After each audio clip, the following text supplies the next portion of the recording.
গঠন করেছেন, তারা উপদেষ্টা হয়েছে, কিন্তু তারা প্রায় অনেকেই মাঝে মাঝে সবক দেয়। আবার দুই একটি রাজনৈতিক দল দেখি তারাও সবক দেয় যে চাঁদাবাজ বিদায় নিয়েছে, আর কোনো চাঁদাবাজকে আমরা দেখতে চাই না, না আসুক চাঁদাবাজ, না আসুক। কাকে উদ্দেশ্য করে বলছেন? শেখ হাসিনার আমলে যারা ব্যাংক লুট করেছে, ব্যাংক তোষাদ করেছে, এস আলমদের উত্তরসূরি হিসাবে 5ই আগস্টের পর আমরা কি ব্যাংক আত্মসাৎ করতে দেখিনি? আমরা তো দেখেছি ইসলামী ব্যাংক কিভাবে গ্রাস করে নিল একটি রাজনৈতিক দলের অনুসারীরা। তাহলে আজকে কোন মুখে বলছেন জনগণ দেখেনি? এটা তো জনগণ দেখেছে। আর আজকে বড় বড় কথা বলেন, কলঙ্ক লেপন করার চেষ্টা করেন বিএনপির নামে। পাড়া মহল্লায়, জেলায় জেলায় অনেক টার্মিনাল দখল সহ, অনেক সিএনজি স্ট্যান্ড দখল সহ, অনেক টেন্ডার ভাগাভাগির মধ্যে আপনাদের লোকরা জড়িত নেই? আমি সেই রাজনৈতিক দলটিকে বলতে চাই, খুব নীরবে সব কিছু অপকর্মের সাথে আপনারা জড়িত। শেখ হাসিনার ব্যাংক আত্মসাতের পর, 5ই আগস্টের পর আপনাদের আত্মসাত তো জনগণ আছে। আমরা হাসিনার আমলে দেখেছি চাপাতি লীগ, হেলমেট লীগ, বন্দুক লীগ, আবার জনগণ তো এটাও জানে খুর লীগ এবং খুর পার্টি এবং পায়ের রক কাটা পার্টি।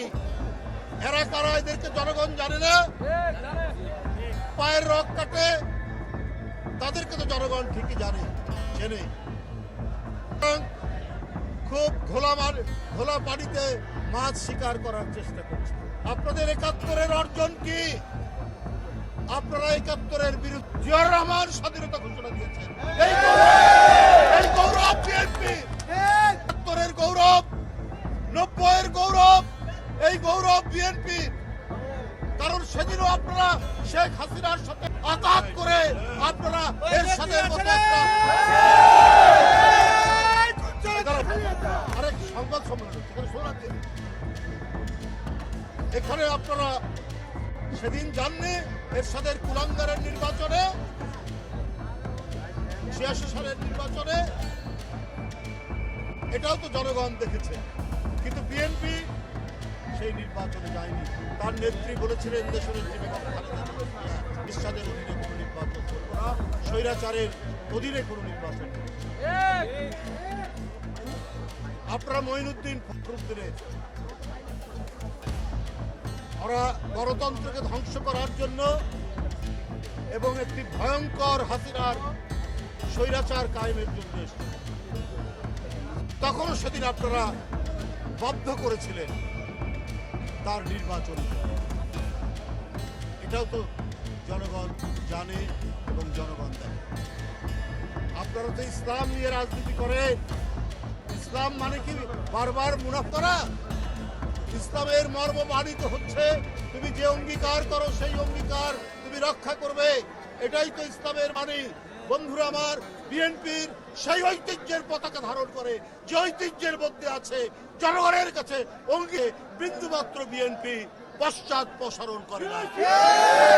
এই গৌরব বিএনপি, এই গৌরব জিয়াউর রহমানের, এই গৌরব দেশনেত্রী বেগম খালেদা, এই গৌরব তারেক রহমানের।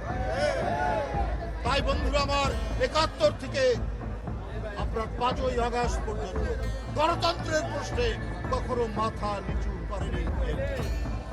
আপনারা 5ই আগস্টের পর কি বললেন?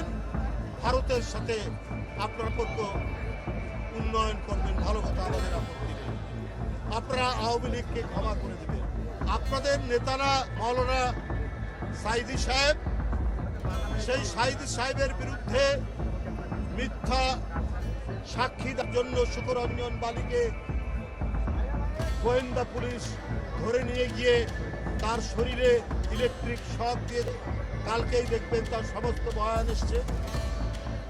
সুকরঞ্জন বালি হিন্দু ধর্মের একজন মানুষ, তাকে শেখ হাসিনার গোয়েন্দা বাহিনী বলেছে যে তোমরা বলো তোমার ভাইকে হত্যা করিয়েছে মৌলানা সাইদি সাহেব। সে বলেছে আমি মিথ্যা কথা বলবো না, না সেটা করে না। সুকরঞ্জন বালি সে যে সাহসিকতা এবং ন্যায় নীতির যে দৃষ্টান্ত দেখিয়েছে, এইটা আমি ওই ওই রাজনৈতিক দলের বন্ধুদেরকে আমি বলতে চাই যে আপনারা শিক্ষুন তার কাছ থেকে। আপনারা সম্পর্ক উন্নয়ন করতে চান ভারতের সাথে। শেখ হাসিনার প্রতিটি গুম খুনের দোষর হচ্ছে পার্শ্ববর্তী দেশ। এই সুকরঞ্জন বালিকে হাইকোর্টের গেট থেকে গোয়েন্দা পুলিশ ধরে নিয়ে গিয়ে তাকে এখানে টর্চার করে তাকে টাকার অফার দেওয়ার পরও যখন মাথা নোয়ায়নি তাকে ভারতে পাচার করে দিয়েছে এবং ভারতের কারাগারে সে 5 বছর ছিল। সেই 5 বছর সেখান থেকে আজকে বেরিয়ে এসে সে এই কথাগুলো বলছে। এরপরেও আপনারা বলেন যে শেখ হাসিনার সব মাফ করে দেবেন, ভারতের সাথে সম্পর্ক উন্নয়ন করবেন। তো এর মধ্যে দিয়ে তো প্রমাণিত হয় যে আপনারা হচ্ছে ন্যায় নীতির পরোয়া করেন, আপনারা রাজনীতির নামে ধান্দাবাজি করেন, আপনারা অন্য কিছু করেন না।